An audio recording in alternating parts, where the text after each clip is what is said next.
नमस्कार मित्रों, आज मैं बताना चाहता हूँ कि जो भारत है, जो देश है हमारा, यह देश हर व्यक्ति का है, हर समाज का है, हर इंसान महत्वपूर्ण है और इसको हमें समझना पड़ेगा। जब तक हम इस पे समझेंगे नहीं, तब तक कुछ नहीं हो सकता। आज मैं बात करता हूँ कि इस देश में जिसने जन्म लिया, जो यहाँ का नागरिक है, तो उसको अधिकार मिलने चाहिए। क्योंकि मैं विगत कई समय से देख रहा हूँ कि राजनीतिक तौर पे इस देश में हिंदू मुस्लिम मतलब ज़्यादातर ये टॉपिक हमें देखने को मिलते हैं। और आपको मैं बता दूं, क्योंकि जो हमने शोध पाया, हम भी एक में खाली सोशल मीडिया या आपका टीवी चैनल्स पे हमने देखा, उसके माध्यम से नहीं बल्कि हम आम जनमानस के साथ मिल करके देखते हैं, उसमें सर्च करते हैं, तो हमने ये भी देखा है कि अगर अपराधी हैं तो अपराधी हिंदू भी हैं, अपराध में मुस्लिम समुदाय के भी हैं। ये कई ऐसे मामले हैं जिसमें हिंदू, जिनकी जो खुद को हिंदू बोलते हैं, ये हिंदू, इन्होंने भी बहुत सारे इनके ऊपर मामले हैं, कोर्ट कचहरी में चलते हैं। ऐसे ही मुस्लिम समुदाय के हैं जिन्होंने अपराध की दुनिया में कदम रखा है। ये कोई सीधा, यानी जो व्यक्ति गलत करता है वो किसी भी धर्म का हो सकता है, किसी भी जाति का हो सकता है, अपराध कोई भी कर सकता है। ड्रग्स, नशा, ठगी, इनके लिए कोई धर्म जाति नहीं, कोई भी कर सकता है। इसमें कानूनन तौर पे मैं आपको बता सकता हूँ कि हर वर्ग के लोग मिले। जो कोर्ट में चल रहे हैं मामले, किसी को सजा हो रही है, ये नॉर्मल बात है। लेकिन नॉर्मल तब ये थोड़ा सा मतलब उसमें आ जाते हैं जब एक तुष्टिकरण होती है सीधा मुस्लिम के ऊपर। देखो ऐसा है, देश है, जब रानी लक्ष्मीबाई थी उस टाइम, आपको याद होगा, तो आज़ादी के लिए रानी लक्ष्मीबाई, झांसी की रानी, ने भी युद्ध किया। उसमें पठान समाज ने, जो मुस्लिम थे, उन्होंने भी बड़ा योगदान दिया। लेकिन ये राजनीतिकरण बोल सकता हूँ कि वोट बैंक बोल सकता हूँ कि जिस प्रकार से एक वर्ग को मतलब आपस में टकराव वाली स्थिति देने का प्रयास किया, जो कि मेरे हिसाब से गलत है। कोई भी व्यक्ति, भारत का कोई भी नागरिक गलत करता है, उस पर त्वरित कार्रवाई होनी चाहिए। अपराधी कोई भी हो, उस पर कार्रवाई होनी चाहिए। देशद्रोही या देशद्रोह का नारा, देशद्रोह से संबंधित व्यक्ति के ऊपर कार्रवाई होनी चाहिए। इसका मैं पूर्ण रूप से हम समर्थन करते हैं। लेकिन हर वर्ग में हैं, फ्रॉड करने वाले हर वर्ग में हैं, साइबर अपराधी हर वर्ग में हैं, एक ही भूमि की रजिस्ट्री करने वाले कई लोग हर वर्ग के हैं। किसको बोलेंगे? जहां समस्या आती है, समाधान तो मिलता नहीं है, क्योंकि हमारा कमजोर कानून, जो हमारा कानून व्यवस्था है, उस कानून की कमजोरी का फायदा ऐसे लोग उठाते आए और राजनीति होती है धर्म जाति। तो मैं हाथ जोड़कर पूरे देशवासियों से बात करना चाहूंगा कि धर्म और जाति को छोड़ दीजिए, सख्त कानून बनेगा। अपराध करने वाला कोई भी हो, उसको सजा मिलनी चाहिए, चाहे वो हिंदू हो, चाहे मुस्लिम हो, चाहे वो सिख हो, चाहे जैन हो, चाहे बौद्ध हो, कोई भी हो, एक्स वाई। अगर कोई रेपिस्ट है तो धर्म के आधार पे नहीं, जाति के आधार पे नहीं, उसको सजा होनी चाहिए, कठोर सजा। किसी ने अपराध किया है तो छूटना नहीं चाहिए, वहां पर धर्म जाति की राजनीति नहीं होनी चाहिए। इस देश के अंदर सबसे बड़ी समस्या यही है कि धर्म जाति के आधार पर जो राजनीति होती है, वो कहीं ना कहीं लोगों में तालमेल खराब करने का प्रयास करता है। तो देश में अगर विकसित बनाना है भारत को, अच्छा बनाना है भारत को, तो इसमें धर्म, जाति, ये सब चीजें को साइड में रखकर कानून को, संविधान को आगे लाने की आवश्यकता, यानी कि मजबूत कानून व्यवस्था। आज मुझे कमेंट बॉक्स में लिख के बताना, कितने लोग ऐसे हैं जो एक अपनी भूमि पे कब्जा किए हुए पीढ़ी दर पीढ़ी वो कोर्ट कचहरियों में लड़ रहे हैं, district court, high court, supreme court लड़ रहे हैं, लेकिन न्याय नहीं। ऐसे कितने लोग हैं जिनके साथ दहेज उत्पीड़न मारपीट के झूठे मामले हैं और कोर्ट में जाते हैं, या तो बहुत सारा पैसा दे चुके होते हैं या वो लगातार न्याय में उनको न्याय नहीं मिल पाता। ऐसे कितनी फर्जी रिपोर्टें, कितने लोगों के ऊपर फर्जी केस हो जाते हैं। ऐसे कितने लोग हैं, कितने अधिकारी ऐसे जिन्होंने रिश्वत के माध्यम से करोड़ों अरबों की संपत्ति जोड़ी है। ये आपको सोचना होगी। मेरे पे जो चीजें हैं, मैं जो देख रहा हूं कि राजनीति वाला यानी कि व्यक्ति, आज देखो हम किसी को अपना नेतृत्व देते हैं, लेकिन कुछ इस 5 साल 10 साल के अंदर अंदर उसके पास सब सुविधाएं उपलब्ध हो जाती हैं। आखिर कैसे? तो भारत का एक आईएएस अगर ईमानदारी से काम करने वाले लोग हैं, उनके पास भी इतनी संपत्ति नहीं है। तो 5 साल जिसको प्रजा ने वोट दिया है, प्रजा के द्वारा उसको चुना गया है, उसके पास इतनी बड़ी संख्या में प्रॉपर्टी कैसे होती है? ये सवाल विचारणीय है।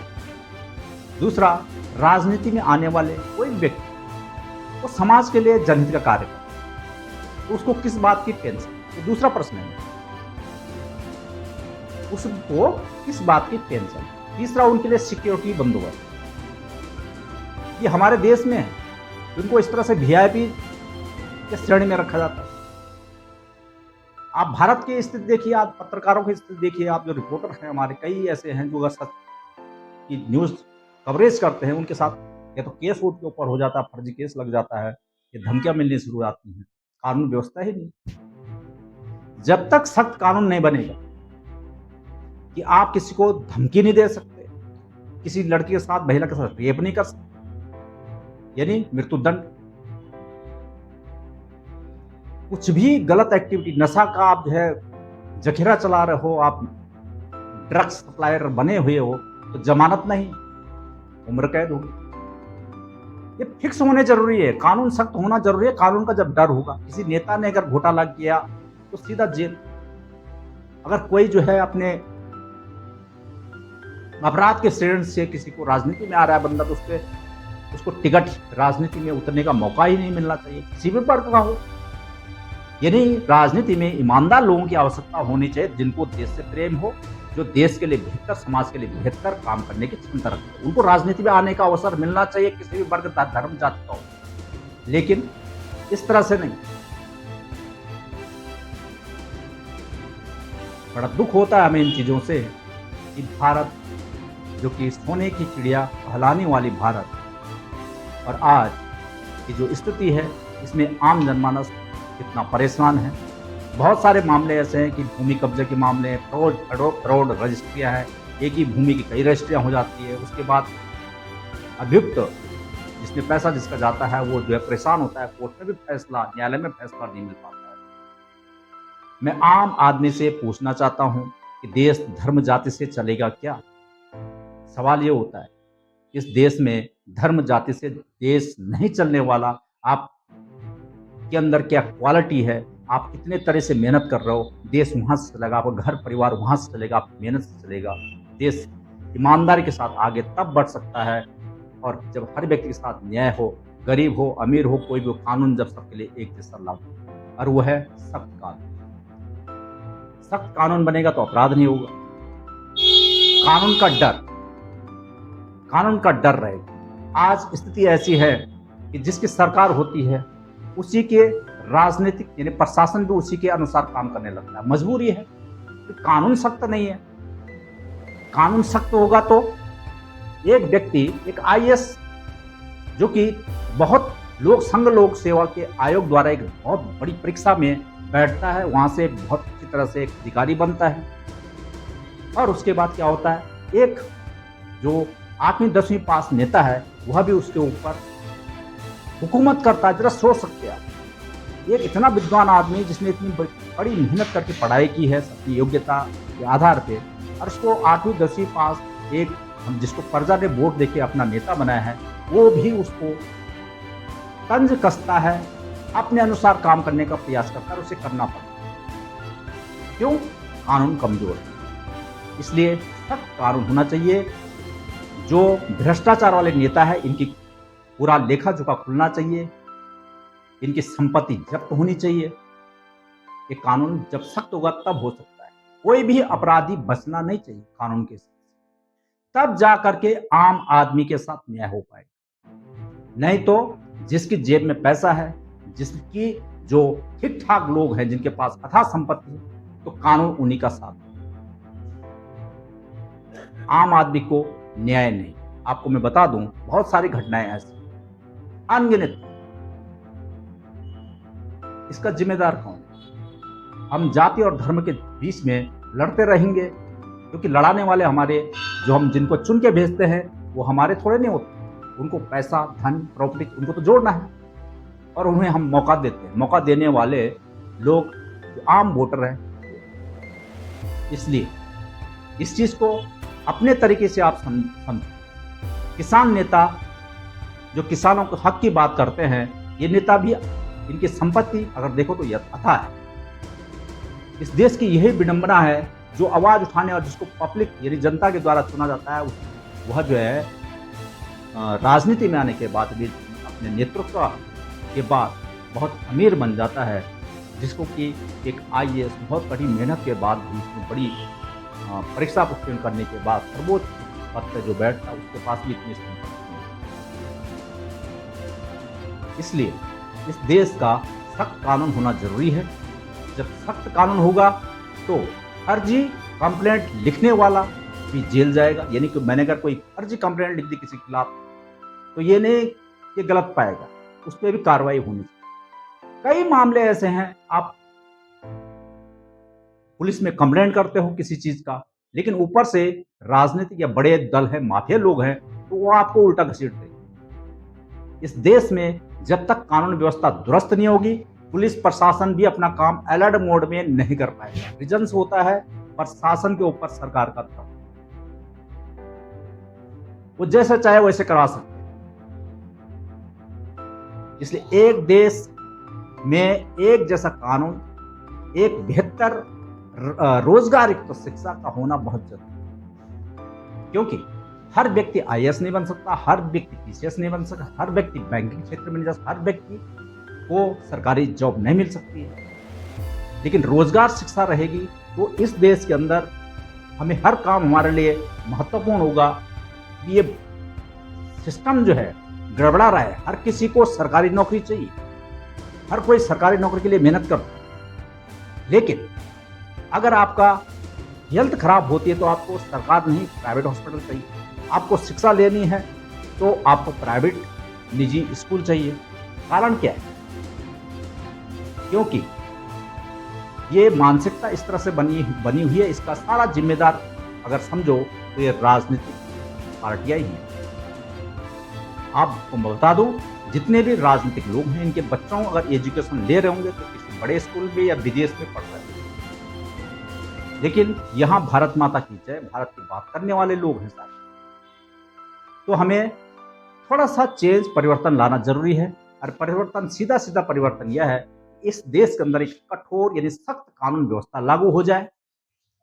कोई भी भ्रष्टाचार वाला व्यक्ति है, उसका संपत्ति की जांच हो, और गलत पाए जाने पे संपत्ति जब्त, साथ में उम्र कैद। रेपिस्ट, रेप करने वाला एक आम व्यक्ति कोई भी हो, जाति धर्म इसमें नहीं देखी जाएगी। ये राजनीतिक कोई बड़ा आदमी है तो भी जेल। रेपिस्ट को जेल के साथ साथ आजीवन कारावास के साथ मृत्यु दंड की सजा होनी चाहिए। देश तब सुधरेगा जब कानून व्यवस्था सख्त हो। नहीं तो हम इसी तरह से, जो जनता है, जनता को धर्म, जाति, आर्थिक स्थिति पे, समाजवाद, जातिवाद, इस तरह से लड़ा भिड़ा करके जो है राजनीति करके लोग जो है अपनी वोट बैंक करेंगे, और लास्ट में वो जनता कहाँ जाती है, उसकी कोई नहीं सुनवाई नहीं, उसके साथ कोई समझौता नहीं, उसके लिए कहीं न्याय नहीं है। तो मेरा कहने का अर्थ है कि हम किसी के विरोधी नहीं हैं, किसी दल पार्टी के विरोधी नहीं है। हम आम जनमानस के हित की बात करने वाले हैं कि हर व्यक्ति को न्याय मिलना चाहिए, हर व्यक्ति को शिक्षा से जोड़कर रोजगार होना चाहिए। क्योंकि भिक्षा नहीं, शिक्षा जरूरी है। और शिक्षा तब, इस पहल को जब हम लाएंगे तो हर व्यक्ति शिक्षित होगा। और शिक्षा एक ऐसा हथियार है जो जिसे कोई चोरी नहीं कर सकता, बल्कि उस शिक्षा के द्वारा व्यक्ति स्वावलंबी, आत्मनिर्भर बने। और ये देश की जरूरत भी है, क्योंकि जब हर व्यक्ति अपने बुद्धि के अनुसार काम करेगा, अपने शिक्षा जो रोजगार शिक्षा है उसके अपने टैलेंट के आधार पर काम करे, तो देश आगे बढ़ेगा। अपनी राय जरूर दें, क्योंकि देश की बात है, समाज की बात है, लेकिन जाति धर्म की मैं बात नहीं करूंगा। हर व्यक्ति महत्वपूर्ण है, हर व्यक्ति महत्वपूर्ण है देश के, क्योंकि हम हर व्यक्ति का वोट लेते हैं। जब चुनाव आते हैं तो हर व्यक्ति वोट करता है, लेकिन उसको मिलता क्या है, उसके साथ होता क्या है? उसके लिए खाली एक राशन उपलब्ध है, मकान उपलब्ध है, छोटी मोटी जरूरतें जो भी हैं, हमारा इस पर फोकस है। हमारा जो मिशन है, एक सख्त कानून भारत में लागू हो और आर्थिक रूप से कमजोर जो समुदाय है, व्यक्ति हैं, कोई भी हो, XYZ, वो किसी धर्म का हो, किसी जाति का हो, किसी संप्रदाय का हो, लेकिन तो शिक्षा, स्वास्थ्य, भरण पोषण, साथ में रोजगार के साथ जोड़कर ही देश बेहतर बनेगा। अपनी राय जरूर। धन्यवाद।